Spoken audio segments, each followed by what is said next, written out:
ইউনূস সে যে দেশটা চালায় গেল, এই শুয়োরের বাচ্চা পুরা নষ্টের মূল হচ্ছে এই শুয়োরের বাচ্চা, ওর যেই উপদেষ্টাগুলো ছিল এরা, এই আসিফ নজরুল, ইউনূস, তারপরে হইল গিয়া ধরেন আজকে আপনারা যে ঈদটা করছেন না, আসিফ নজরুল শুয়োরের বাচ্চা এখন কয় ও রাসূল সাল্লাল্লাহু আলাইহি সাল্লামরে নিয়ে ওনাকে জীবনী লাগবে। তুই কুত্তার বাচ্চা কি কে তুই? তোর ঘরে কাজের বুয়া পর্যন্ত প্রেগনেন্ট হয়ে বাইরে হয়, তুই কে?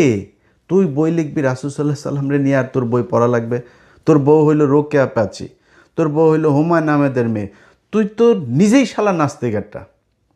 তুই আসছিস আবার মানে আস্তাগফিরুল্লাহ, ওই স্বীকার করে না, কিন্তু ওর কার্যকলাপ যা আছে সব কিছুই একদম ইন্ডিয়ান মাল। ও প্রথম আলোর পুরো শেল্টার দাতা।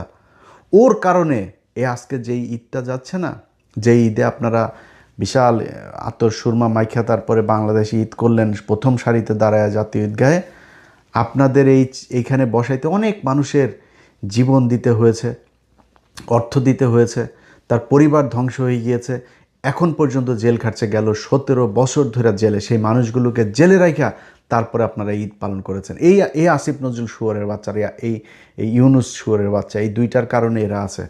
ধরেন আজকে যে আইনমন্ত্রী হয়েছে না, এই আইনমন্ত্রীর বিরুদ্ধে আমি লেখালেখি করেছি দিলীপ আগারওয়ালা আটক হওয়ার পরে, কিন্তু আইনমন্ত্রীর সাথে আমার কিন্তু ভীষণ ভালো সম্পর্ক ছিল। ওনার বিরুদ্ধে বলেছি দিলীপ আগারওয়ালা নিয়ে, কিন্তু কিছু জিনিস স্বীকার করি। এই লোকটাকে যদি কোনো দিন বলেছে যে ভাই অমুক আলেমের আপনার একটা আছে, হেয়ারিং আছে, ওইটা একটু দেখেন, উনি বাংলাদেশে থাকুক আর না থাক, পরের দিন দেখেছি যে উনি সেই কথাটা কোর্ট পর্যন্ত পাঠিয়েছেন এবং সেটা রেজাল্ট পেয়েছে। ওনার মাধ্যমে অন্তত যদি কম হয় তাও 100 জন আলেমকে আমি ওনার মাধ্যমে হেল্প করেছি। এই ঈদ গেল, ঈদের পরের দিন মাওলানা সাইদুর রহমান সাহেব, ওনার সাথে কথা বললাম, উনি বের হয়েছেন।